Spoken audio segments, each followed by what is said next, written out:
That's an aside show. We start with Newt Gingrich. Joan Walsh is editor-at-large for Salon.com. And David Corn is the Washington bureau chief for Mother Jones and an MSNBC political analyst. It was one of the more ridiculous answers at last week's CNBC Republican debate.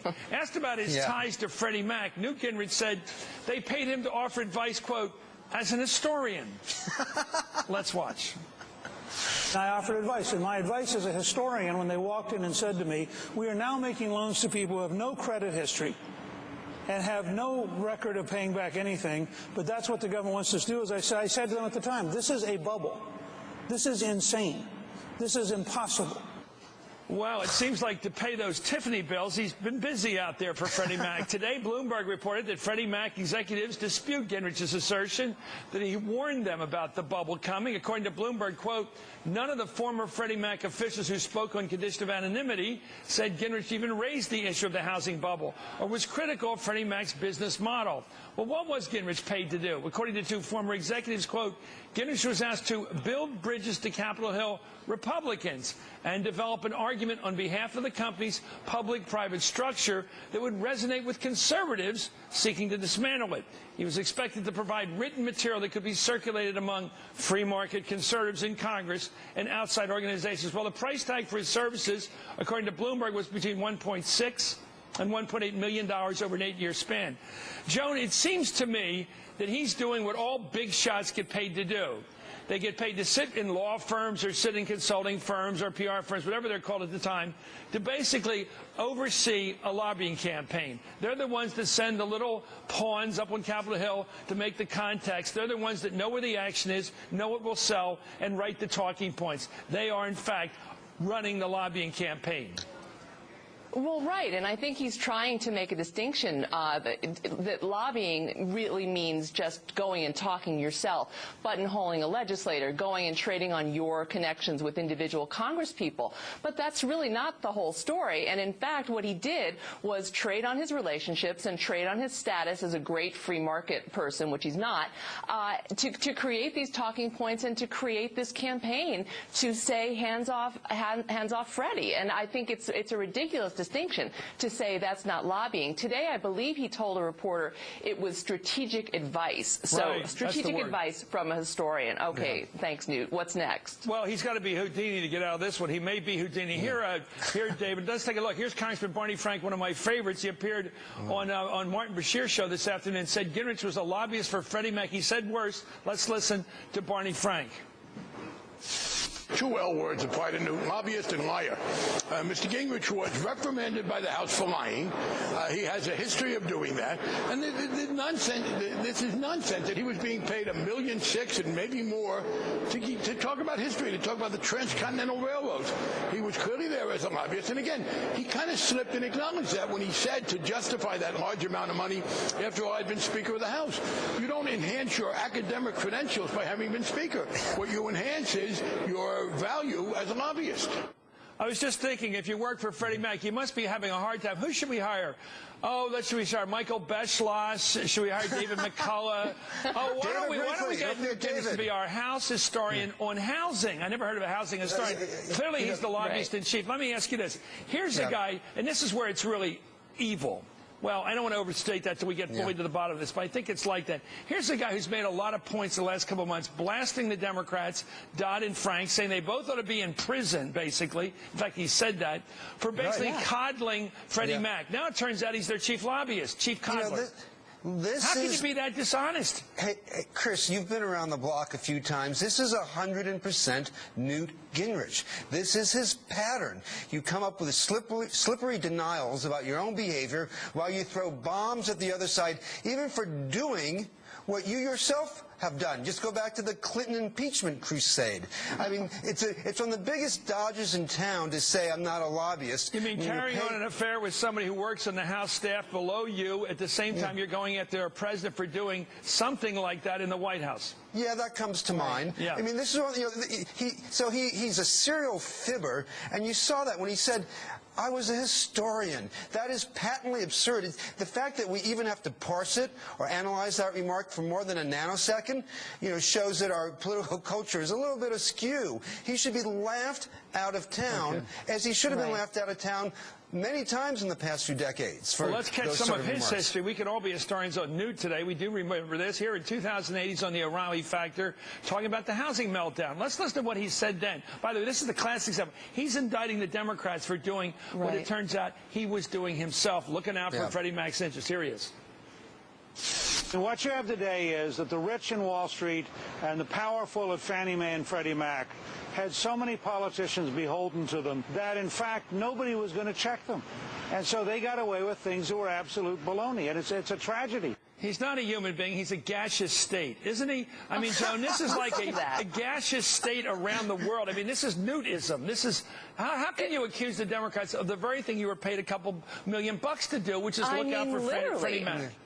Literally, listening to that, I mean, you know, there's also the clip, I think it was an October 11 debate, where he actually said that who should go to jail? Well, Barney Frank should go to jail because of, and Democrats and their relationship with Freddie Mac, that he can say that knowing that he's taken money, almost $2 million from Freddie Mac. I mean, honestly, David, I agree with you. We should have seen this coming, but I find this shocking, and I didn't think I was capable. Why should he? By the way, I think it's pathological. I mean, I know that's a big word, and I'm not trying to hype it here, but this is, you know, you can go through 30 years of his statements, and actually we did that at Mother Jones a couple weeks ago. I should put that story back up again on the homepage. But you can find examples of this again and again and again. It's not a slip-up. This is an M.O., his modus operandi for Newt Gingrich. And I mean, listen, I called it someone at Freddie Mac when the his storyline first came out, and the guy just started laughing at me. He goes, "Why do you guys even believe that or talk about it for a moment?" He was paid the same way we paid all politicians, to be in our pocket and to make us look good. It's that simple. I think you were very excellent there in ripping the scab off the reprimand he got as head of one branch of government, as Speaker of the House. And now he pretends to be a candidate. And I think he does pretend to be a candidate for a head of another branch, the executive branch. How can you go from being kicked off of one branch and grabbing onto the other? I don't get it. But I want to remind everybody about something worse than all his flip-flops. We may get to that in a segment. But let me get to something that's classic Newt. Remember, Joan, when he blamed the Democrats for Susan Smith's killing of her kids? Return to that day of yesterday. What does that tell you about a politician? He's not a normal politician who does that stuff. No, it was abominable. It was unbelievable. This woman, obviously disturbed, first she lied and said a black man carjacked her and killed her kids.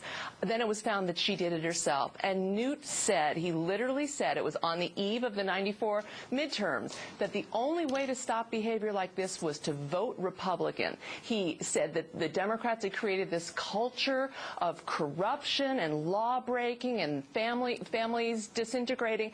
And reporters came back to him and said, is that what you're saying? Are you really saying Republicans can stop that?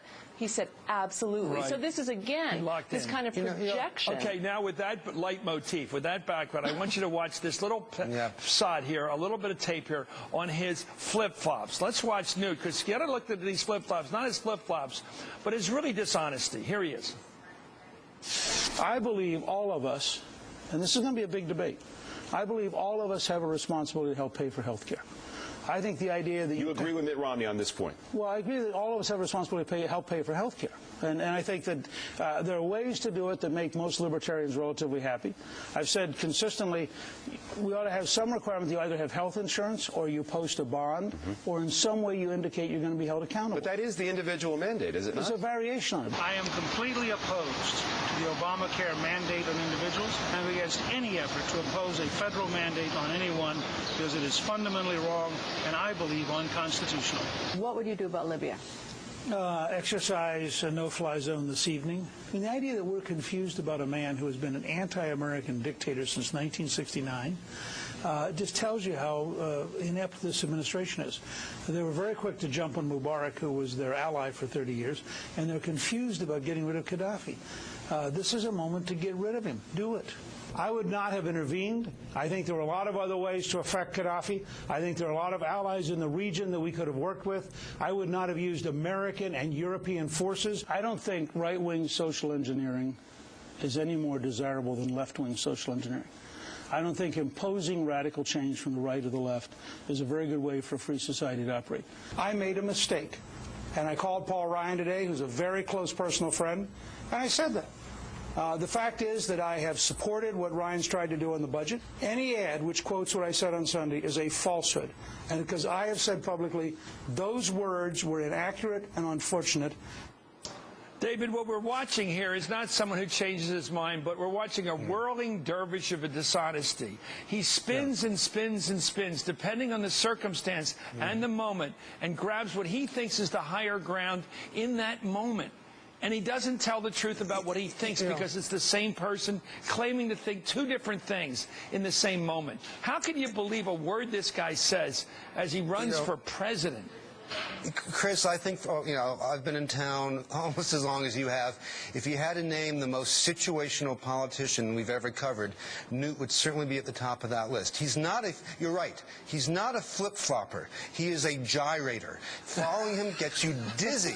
The word spin, in the dictionary, he should be next to it because he never, ever stops. And he likes to position himself or depict himself as a grand, big thinker of noble, grand, big thoughts. But if you actually, compare one to the next over the years, you see there's no consistency, and inside it's like hollowness. It's really whatever is going to give him that edge at the moment, the advantage, that's what he goes for, and it doesn't matter what he said 10 seconds earlier. Joan, last thought.